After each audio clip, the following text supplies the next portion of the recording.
Hey everyone, Joe Menza here, and I'm going to do another little painting for you guys. But first, for people who really aren't familiar with me, what I do is I do fast and loose painting. So what I do is I try to limit myself to a simple. This is called the large Hake brush.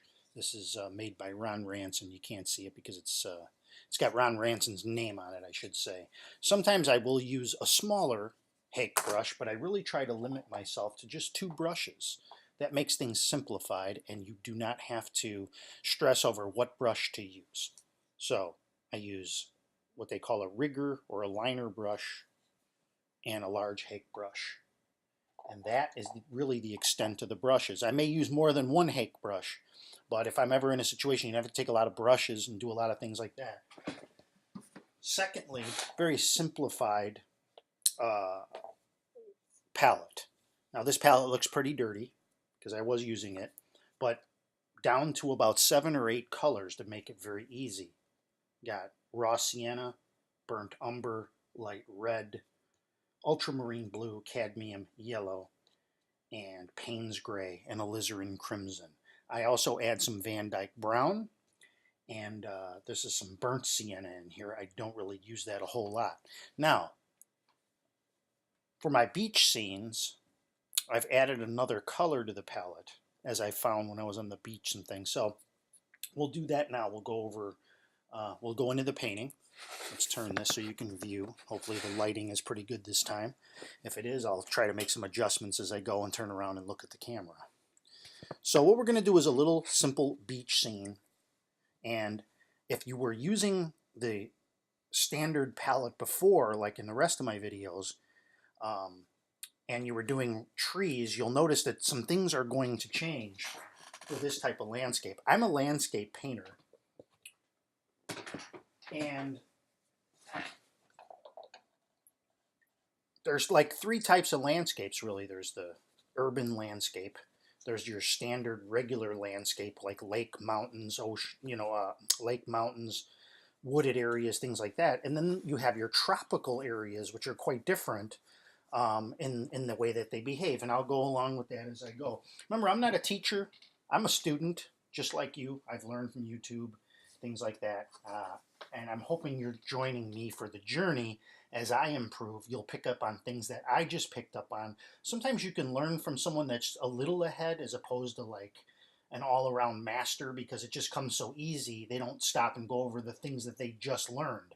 So sometimes you can pick up things much easier that way. All right, so let's go into this now, and you're going to be a little surprised for starters. First thing I'm going to do, I always tell you I wet the page 3 times. I'm not going to do that here. I'm only going to do up to the horizon line in this particular case. And I'll show you why momentarily. First things first, I noticed in places like the Bahamas, you can do 3 coats up top here, by the way. But just go down to the horizon line, don't put any more water. Places like the Bahamas, the sky isn't as blue ultramarine as it is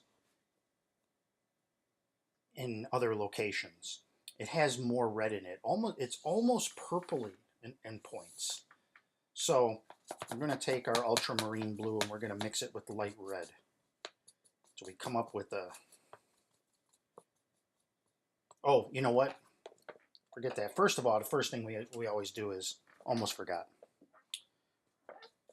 little raw sienna, just to kind of coat the top here. We'll just go straight across. We're not going to really dab it in. We're just going to kind of go just a straight across sky, just to kind of lubricate the page, create some little areas of brightness. Okay, so next we're going to do that with the ultramarine and the light red. So as you can see, it almost has a purpley, almost purple.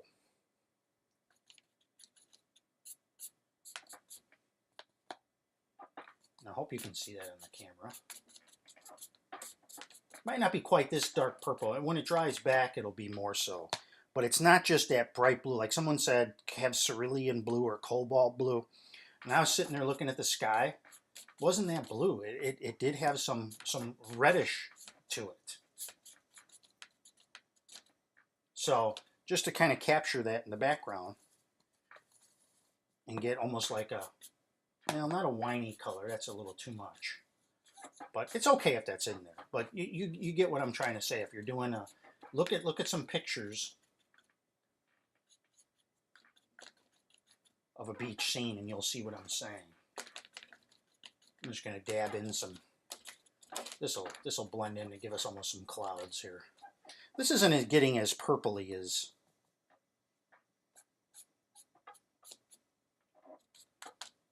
what I'm trying to get across.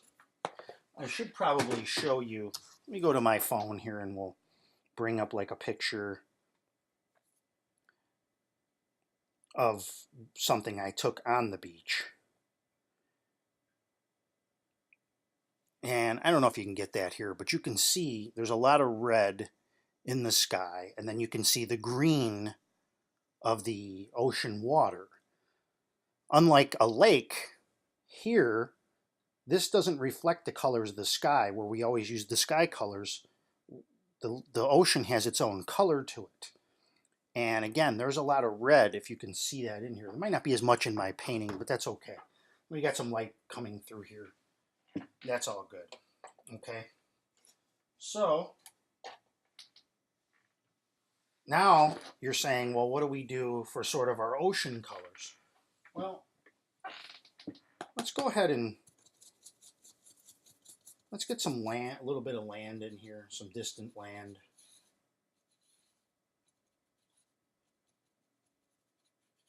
Maybe on this distant land there's some trees back in here. There are regular trees. There isn't just palm trees on the islands. So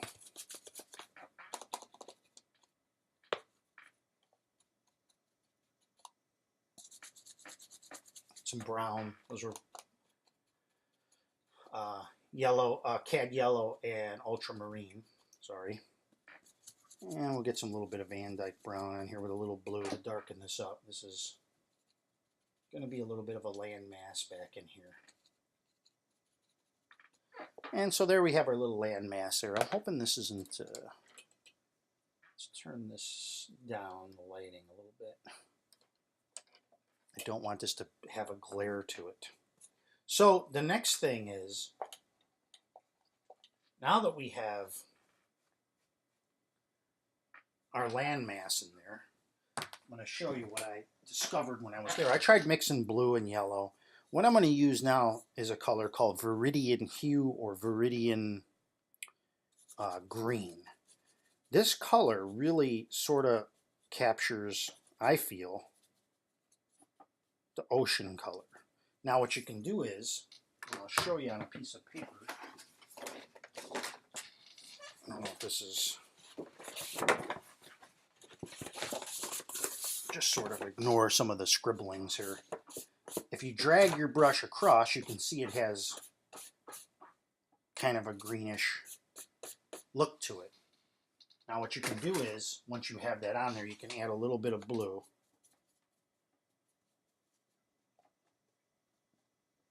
And you'll have that sort of ocean green effect. Let's get a little more on the brush.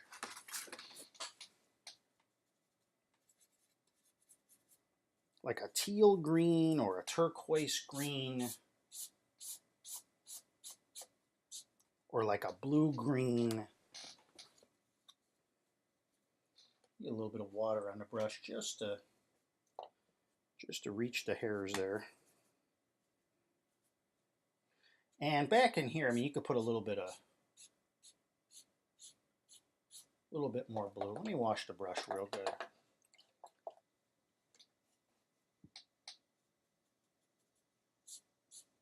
And now I'm starting to get it a little bit. My brush was a little dirty, but get that teal green in there. This is almost too green back in here, which could almost a bust for doing the video because that's the point of it. But hopefully you can see this green here. Back in here, I think I went a little bit too dark. I'm actually going to make this a little bluer back here because as you look more toward the horizon line and areas, you'll see there's more blue. Anyway, so more ultramarine blue back in here. Yeah, maybe it'll give us a little bit more drama.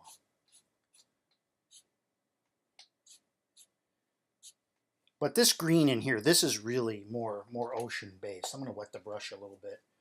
We'll wet this down just a little bit so it's not so dark. But if you're seeing like this green here, you get the vibe. You get the vibe of the ocean water. And that's what we're going for, is that sort of teal look to it. So, and to dry brush it across so that you get some little sparkles on the water. Like I have here, there's some little sparkles here. I wouldn't mind a little bit more. You could put those in. There's other ways to do that. You can take like an X-Acto knife, whatever. But you get the gist. You need the contrast of the turquoise against sort of the purple sky, as opposed to using the sky colors to get that island feel. So now we'll go into the palette again. We're going to get some browns, some blue, some yellow. And I'm just going to put in a nice landmass here. Some raw sienna, because a beach has got that brownish sort of color to it. A lot of raw sienna. You can see that here now coming out. And you could put, you know, sometimes there's grassy little areas. Even on the beach, there's a little grassy. The problem with a beach scene is to give it that topography. There's not a lot, like there's water and there's the sky. So there's not a tremendous amount of things to work with. So this gives us a little bit of a beach. This is all going a little bit darker than I intended.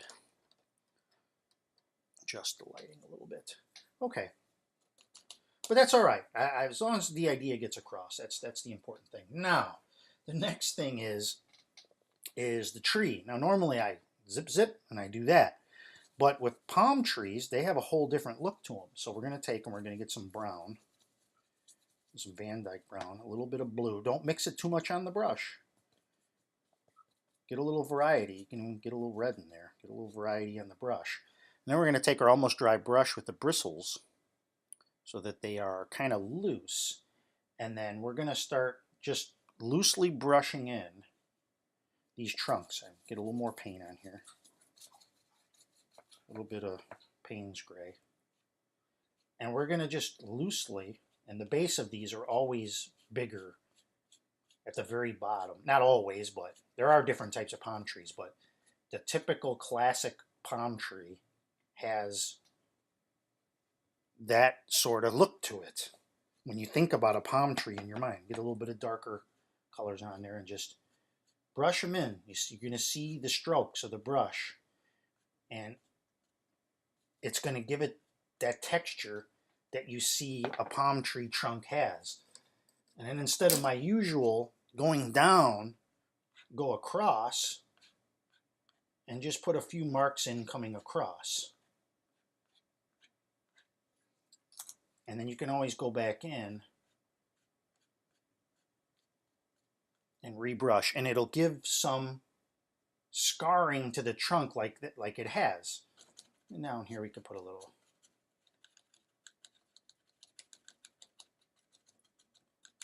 Some little stuff at the bottom. Not all the palm trees have that, but I like to use that as sort of it's like my molding around the wall. It kind of finishes it off. Okay, so now the next thing we got to learn how to do differently is the palms themselves. Now what I found is, because it's hard to do that. Remember, I told you in the beginning I'm using a Hake brush. I could easily go get a fan brush and I can do it more easily, but we're trying to do this all in one brush. So what we're going to do is we're going to take, again, a semi-dry Hake brush with the bristles kind of fanned out a little bit, and we're going to take and we're going to do a curving motion because they come down. So I'm going to start here at the end, and we're going to just drop and make some brush strokes for the palms. You see?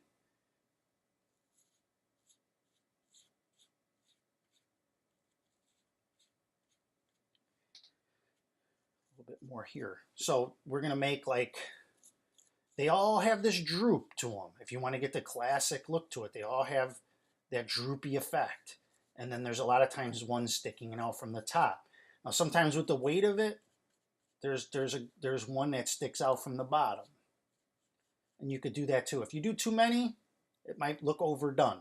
You can stop right here if you want with 6 of them. Put a little bit of blue on the end of that. And down in the bottom, they're going to not be hitting the light as much, so just put a little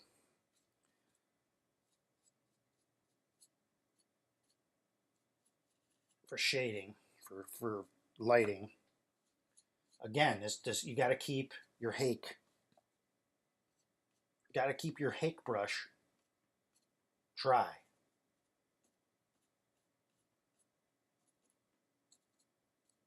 Okay. And having those feathered lines on there, for me, makes the tree look more convincing. Okay. So, there we have that. Let's use a little bit of that green to make some more grasses down here. We'll take our card and we'll do some grasses here. And we'll put some grass in here just to kind of sell the picture. And then what we're going to do is we're going to make some green. Now, you know, you think of coconuts or something in the tree, but they're green when they're up there most of the time. I know I looked. There's things up there that, heck, I wasn't even always sure what it was. So I just kind of found myself putting a cluster in here and then taking my card, because painting over the top, it just looks muddy after that. So I just paint in a few little things that you'll see kind of sticking out there. You can add a little bit of brown in here just to vary it up a little bit. You see the little bit of brown. So there we have our palm tree. You can actually use a little there too. A little bit of brown isn't going to hurt for a shadow color underneath.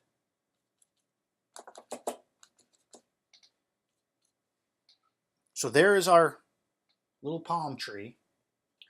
And last but not least, we can go into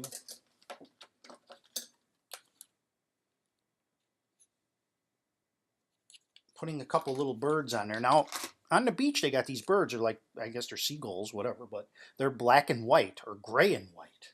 You can go a little crazy if you want with that. But I just stick with the same birds. I mean, I don't think it's an issue. Now, the last thing we can do here is, and I did see a sailboat going by, but we can put in here, we'll just use a wet number 3 rigger and a dry paper towel and dab. We'll wet that again. Make sure your towel's clean, because if you go over the top with it and you touch it, you'll make a mess of the whole thing. Now over here, because I saw a number of these boats, they got a little secondary sail on there, so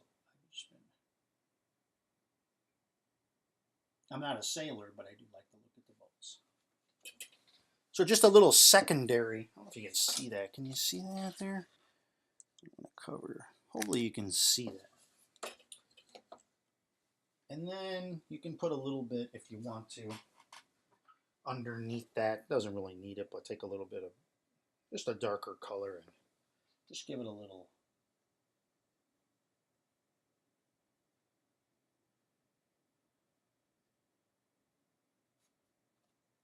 Just touch it with my finger to.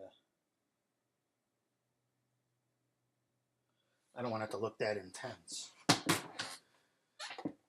And I really want to keep it simplified, so I'm not going to add any more. I am going to sign it, and then that's going to be it. What I've been doing with these ones from YouTube, and I've sold a few now, is I put them on eBay, same time that I paint them and sell them, as you know, you've seen them on YouTube being painted. And it helps me to recoup some of the costs of paper, tubes of paint, time, things like that. This is something I'd like to do as time goes on and I get better and better, more full time. So if you buy my painting and you buy any, I have brushes on there in my eBay shop. Any of that stuff that you buy, use to buy more product. I don't make a ton off of it. And honestly, one tube of paint costs, if you buy the cheaper ones, they're even $5. So if you want to enjoy a painting, or brushes, you want to buy the same brushes I use, or these canteens. I have these, and then I have these little mini trays that you can use, which I took with me on my trip. I took a mini tray, and I took a smaller brush, and then I was able to sit there on the beach, and that was a good time. Let me sign this.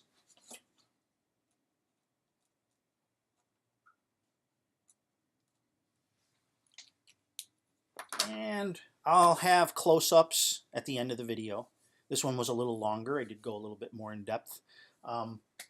Thanks for watching, everybody. Please leave your comments and subscribe if you haven't already. And if you have any tips for me, you're further along as being a painter, an expert, and you say, hey, you know what you're doing isn't quite right. I have a thick skin for that. I'm in this to learn.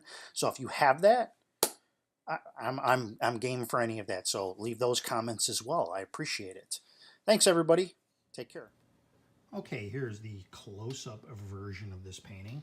Let's kind of zoom in. Here's that sailboat that I had put in there by lifting, and our little island back area back in there, just to kind of give us that idea that we're at sea, and then our land-based thing here. This is just designed to give us a little bit of sand. And of course, we've got our palm tree sticking out. This is what I was talking about here with getting sort of that greener color. Now you can make a greenish color with the normal palette, but I do believe in here it might have gotten a little darker than I would have liked, but this green in here really says ocean more than it does lake. It's not a dirty green, although in here it might be, but it's more of a cleaner sort of a green. And then we've got that purpley hue that I was talking about in the background. This is still not entirely dry. Now again, with this, you can see how we sort of got the hairs of the tree trunk, and that kind of gives us that rough bark look that a lot of palm trees have. Some of them are very skinny and smooth, but when you're doing a traditional palm tree, one that the mind says, oh, this is a palm tree, this is kind of the typical look. It's got a fat bottom, and it gets skinnier at the top, and it's got some stuff in there. You can see the palms, the ribbing part of it kind of sticking out. You can probably make these even more defined than I have. But like in here, this is probably a good example of how you want this to look. At least that's how I want it to look. And you know, when you pull back from a distance, there's no doubt in your mind that's a palm tree. And how convincing it is in your head, or how you pull it off. And then we've got our little, whatever this is, fruit, coconuts, whatever, that are kind of catching the light a little bit. You can even come back and put a little color on those if you want to. But that gives you that little bit of whites to contrast, so you got a lot of light kind of skipping off the water there to sell that it's very bright there. There's a lot of light coming down. So those are the typical, I think, points to hit on there. I hope you guys enjoyed this video, and thanks again.